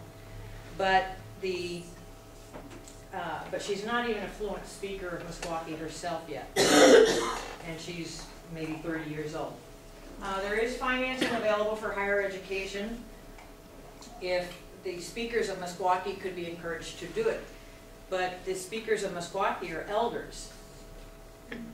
And the idea of going and getting a bachelor's degree may seem kind of daunting, even if it's paid for. It's still a lot of work, and I'm not, what is the benefit? Okay, so the picture certainly looks bleak, but there are some bright spots. Simply by introducing the language into the K-12 system and starting adult education classes, they're not really adult ed, they're adult language classes. In one case, they connected it with a sewing project so that the language was being used functionally to accomplish a task. The most important factor, I think, is the commitment of the tribal council and the members of the tribe who not only want to preserve but revitalize the Meskwaki language. Their determination may be the most important factor. We shall see. Thank you.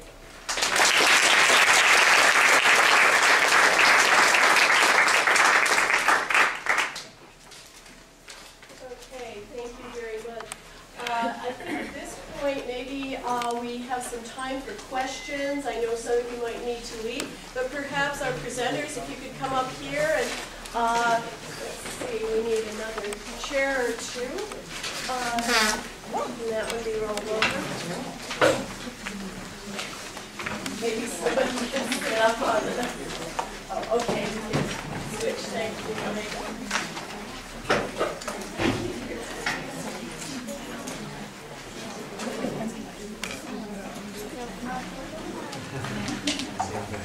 Take just a pause, those of you who want to stay and talk.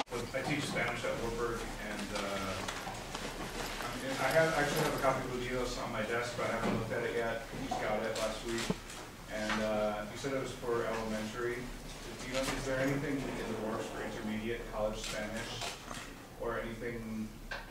Have you found texts or certain kinds of approaches that work better with Flip without the materials being existing? You were talking about putting pedagogy first. Mm-hmm. We use a text called Atando Cabos that has a lot of online. It's not exactly flipped, but it does have more available online for that kind of outside instruction, self-driven student learning than a lot of other texts we've used in the past. What I think makes a lot of sense is most people now are using the first year book over 3 semesters. So slowing down the pace so that you can spend more time, and as textbook programs become bigger and bigger, there's so much more material that there's no point in rushing through it, only to repeat the material then in the second year, which of course we do anyway. I mean, if we count the number of times that students have seen those basic grammar plans, it happens pretty much every year. So one possible model that makes a lot of sense, and I'm guessing that that's what happens at St. Olaf's, is that if you take 3 semesters to do both use the first year book, and then in the 4th semester design a content-rich, culturally rich 4th semester course, where you can essentially pick and choose the online materials from any of the textbooks that your favorite publishing company has, because the idea of custom publication now is part of that breaking up of the textbook into modules. You can put together your own product from what the publisher has available. And then you design it. I mean, it's more work on your part, obviously, but once you've done it, you have it. And then design the in-class activities using some of those categories that I showed on the slides for the experiential learning and the reflective learning and so forth that would go along with whatever topics you have in mind for that content-based course. You know, I would also suggest Gwen and Maggie Barnes-Carroll and Maggie Bronner from St. Olaf's have come to the University of Iowa, and they did a really excellent presentation on how they designed their program and showed some of the materials. And if they are willing to do any kind of a traveling road show in Iowa, They are, yeah. that, you know, they might very fruitfully do a presentation that the people in this room could go to. And Carla's second language acquisition summer institute course, they teach that course with me. So we talk about how people learn second languages and the value of interaction and that approach that I was talking about. But then they spend the last 2 days of the course talking about what they're doing and showing examples of what their students are doing with this approach. And it is a flipped model, I think it exactly is. But it's one in which they are trying to have the content be serious academic content that's like all the other courses that undergraduates take. And they want them to think and to think like college students, right? To think critically, to think analytically, and to do that in groups. That requires this kind of group work in the classroom. You can't do that at home by yourself, right? You have to be in the classroom to do that. And so they would come. They're very close. Yeah. I just wanted to, I don't have a question, but just to thank you for your presentations. I really enjoyed it. I like learning, and I'm Navajo and still speak my language. I love English, and I teach ELL with Port Waterloo Schools, Orange, and New Henry. And my husband is Nigerian, so we have really 3 languages in our home. So I understand and connect with everything you guys said about learning a second language, and like you said. And keep the Navajo alive, though it's still listed as a threatened language. Okay, I know for sure there's one true bilingual school on the reservation right now, the Navajo reservation. They teach all morning just in Navajo. Right. And then after lunch they switch to English. So, right, and so I like that, that they're keeping it alive in that part of it. I did want to say, I had a hard time sitting still listening to the last presentations, because a large part of what we do at Carla is language immersion education. And there are four different models, and one of them is indigenous immersion. And I have to say it's inspiring watching what happens. We have a conference every 4 years with indigenous immersion, and we're beginning to share it, so it's every 2 years. And people are coming, the Maori people come from New Zealand, people come from Hawaii. They completely created a K-16, K-doctoral model where you learn through Hawaiian all the way through, and they created through language immersion education. So I've had the Ojibwe people from Bena, Minnesota come take my SLA class. It's a tiny little school, and they want to teach their variety of Ojibwe. So what drives me crazy is people are not really, they can learn from each other. more than they do, but it's true. Right. But they brought their elder because the people who are teaching, they had been to the university, they didn't think that their Ojibwe was very good. So what they do is they bring the elder and they'll, like, they would be talking to Ojibwe around their table about, you know, corrective feedback or whatever they have to be talking about. And then they would keep turning to the elder, right? And she was their lookup, right? And so how would you say this, right? And so, you know, and I can't tell you how respected the elder was in that context. I mean, the pride that comes from being the knower and to see that that the children are learning the language because they are in a situation where they have pride, they have a central place in that school as elders always should.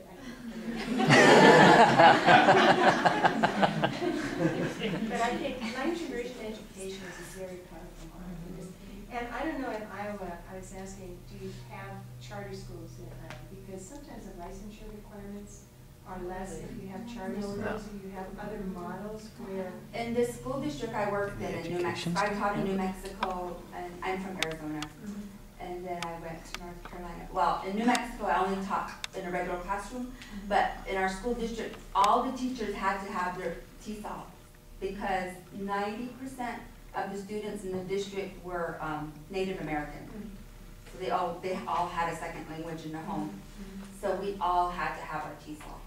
I think in Minnesota, what you need is an elementary ed license to teach in any immersion school. Oh, we all had. Yeah. Just elementary. Just elementary. Just elementary. And then there's the training is delivered by Carla and increasingly by DTED at the University of Minnesota. She has an online course on how to teach immersion. So there's a certificate that you can also earn on, because the curriculum is what they need, right? It's the regular state curriculum. They're learning science, they're learning geography, they're learning biology. They're learning the biology of the cultural slant is their own, but they are learning biology. So they're learning what everybody else is learning, but they're learning it through Ojibwe. Unfortunately, Minnesota deported all of its Lakota speakers into South and North Dakota, so we don't have an immersion school in Minnesota. Work on that with the Dakotas.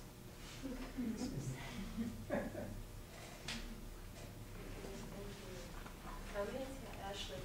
Yeah, I have a question. This is also kind of aimed at you, Elaine. In the video you showed, which was fascinating, I think, with Antonio and Rodrigo, you kind of mentioned that you talked to them beforehand, you found they are risk takers. Yeah. They're from an educated background. Right. And so this type of task was very effective for them. Right. But I think a lot of times as teachers, people hold back a little bit because they think either one, the students are going to feel overwhelmed and get frustrated, and they're not going to want to do it because it's going to be too difficult. So how would you motivate students to kind of look beyond the challenge and see that, you know, we are capable of doing this if they're not risk takers?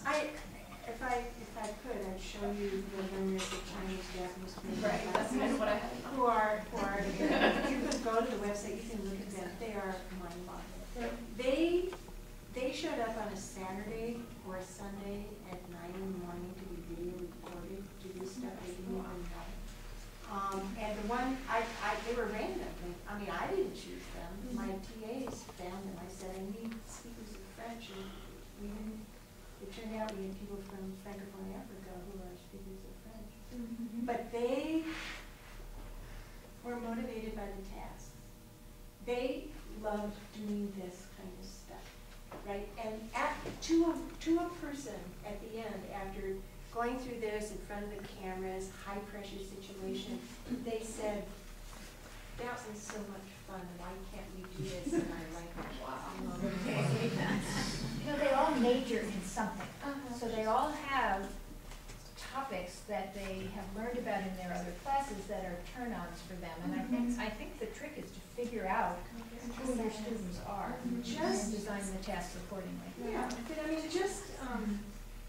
but I mean, not all of them were critical thinking tests. Some of them were, you know, tell a story, but it wasn't rehearsed ahead of time. They weren't drilled on what vocabulary they had to use. We were not judging their accuracy. We were asking them to communicate meaning to a person for a reason, using the language, actually using the language that they were trying to learn. And for foreign language learners, this is like revolutionary, right? And they discovered, they heard themselves say things they didn't know they knew how to say. I have had that experience. The Farsi speaker, oh my gosh, she was this gorgeous blonde, and she, early on, she was very quiet, right? And at one point, she did this, right? I thought, oh my gosh, she's going to walk out, right? We're going to have to find another Farsi learner, right? But she sat back down. And afterwards, she said, you know, this is the first time I have ever spoken in public in any language, including English. I don't like speaking in public. But she said, I loved it. We couldn't get her to stop talking. We had to say, time. You know, it's like, it is intrinsically enjoyable to hear yourself using a language for a reason, and to hear stuff coming out of your mouth and being that video reminded me of when I was doing an MA in TESOL, and we were in a practicum class where we had a special class of beginners that we brought in for this class and taught them according to some fairly controlled methodologies. But one time we had a demo with Numa Marquis, who is a conversational analyst. But he came in and he did a communicative task. You've probably seen it, the drawing task, where one person has shapes on a page, and the person behind them, they have to describe it, and the person has to draw it. And I thought, no way. You know, I know these students, they can't do it. Yeah. And I was so wrong. Yeah. Because they were so ready to get out of the kind of straitjacket we had put them in, and to do something that allowed them to be communicators rather than parents. We prevent students from learning, I think, by just saying, oh, you're not ready. You know, we're not going to let you. There's this glass ceiling that we put on when we allow students to show us and themselves what they can do with the language. And it comes, I think, out of being afraid of error, you know, thinking, oh, they'll make mistakes, we can't let them. You know, but in fact, all the research shows that language evolves. I have a bunch of slides. Language is organic, it grows like a plant. It is something that if you are surrounded by the right circumstances, it will grow. Yes, you will make errors, but they will go away just as in your first language. So trusting the process that it's going to work the same way it did when we learned our first language is a huge barrier, I think, for a lot of teachers. And now you structure it and you say, okay, you can do interaction, can you present, or can you this, and I mean, I think you structure it in various ways, because as the teacher, you're the gardener.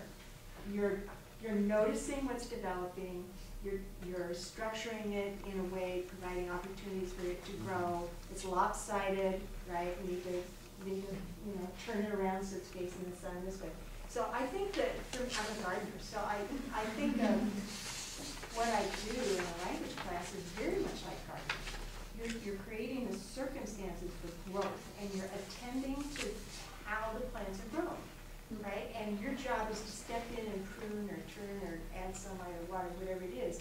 It is not to give, it's not building a wall. I have that same thing. It's not, here's the present tense, and you can't go on to the next layer until you've got the that. Building. You will never go. I remember. Right. Yeah, I might interject here too. What you're talking about, it has to be this tense, then this tense, then this tense. And my first teaching of English as a second language was with refugees and immigrants, and I did that in a couple of countries. And with these groups of people, you don't have to stick to that because there's this immediate need. And I found that incredibly freeing at the time, is that, oh, I can just teach whatever they need, and as they evolve and what they need, if they're going to a doctor's appointment with mom, well, then we work on that. And the past tense, the simple past, was something we used very, very early on because it was a very useful thing to have. And it wasn't conceptually all that difficult, right? I think ESL teachers have that advantage. I think if you're in touch with what your students need the language for, then you teach that. And you put in the pronunciation because you say they're not intelligible, you better work on this. So you do it organically. The problem for foreign language education, I think, is trying to create that need in the classroom. Well, that's the genius of content-based, is if you create the need in your classroom, so you're saying, your grade isn't just based on your learning of Spanish. You also have to learn geography. You have to learn academics, that you create that need and you grade it because you're serious, right?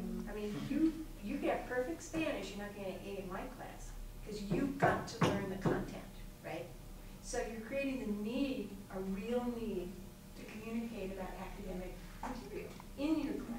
Right. And you're not waiting until they get past the second year and go into their supposed content courses. Right. If I could say something to remind us all about something that Elaine said in her presentation, which is part of our job as teachers, is to become better observers and analysts of the language that students are producing in the classroom. Right. Because that's the data that we need to find out what is getting them to talk. So I have a tiny example. I teach every fall a third-year course called Writing in Spanish. And it is and I teach I teach the section that's only for freshmen. So these are students coming into the University of Iowa with really strong high school Spanish, so they've skipped all of our requirement courses. They've placed into this course, and I want them to love Spanish and to take more because they're the best ones we're getting every year. And so we have a curriculum for the course that is structured kind of like a classic rhetoric course where they write descriptions and narrations and expositions and argumentations.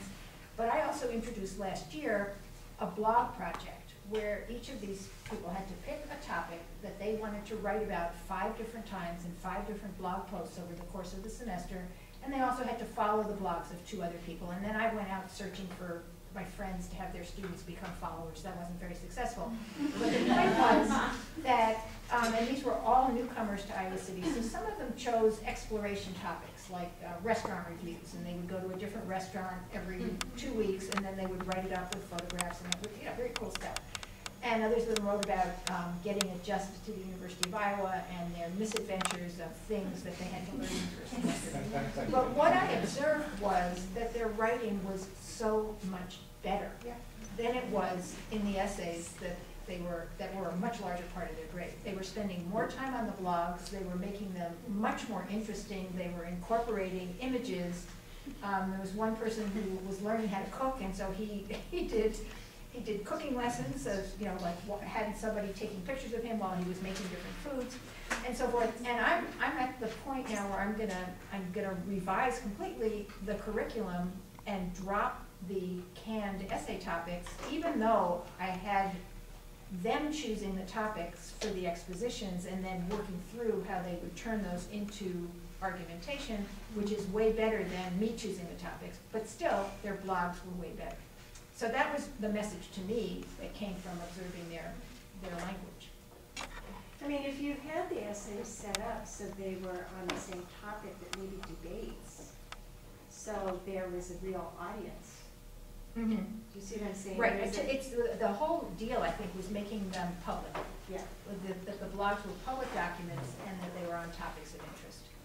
And that they had to stick with the same general topic the whole semester and then go deeper rather than spreading out and writing superficially about a bunch of things. You as the teacher are not a valid audience. Right. No, exactly. No, you got the red.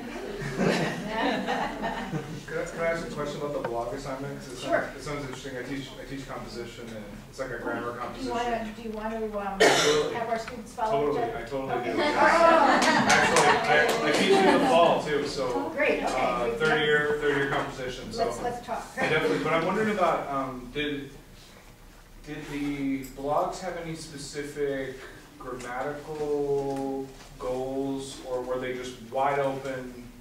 They write 5 blog posts throughout the semester. And they were thematically relevant. And I read them. I've also followed everybody's blogs, and I sometimes made a comment in a separate email, not in the public view, about a language-related topic, but I did not grade their accuracy. That wasn't what it was about.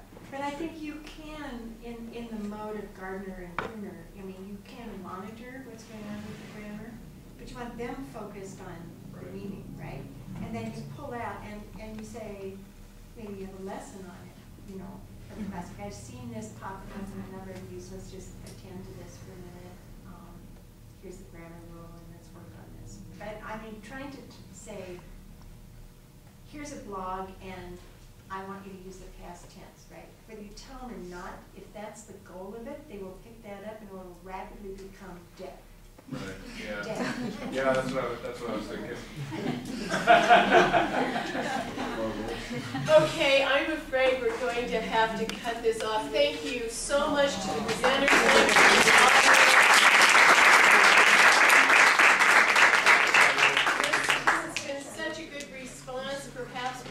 Something next year, again, the sort of hybridity of cross institutions is great. Yes, she has an announcement, just one more thing. In 2 weeks, this is now whatever 2 Fridays from now is, I can't remember whether it's the 18th, 19th, or 19th, 20th. 18th, 19th. We have our SLA Graduate Student Symposium in Iowa City. You are all invited to come for all or part. There's no registration fee. You just have to sign up so we know how much food to have. And the program is almost perfect. It will be perfect by Thursday, and I will send it to you. Okay, great. Disseminate it. Excellent. Okay, fine. And just one last thing. As you're going out, there's still lots of cookies and there's some fruit. So get rid of it.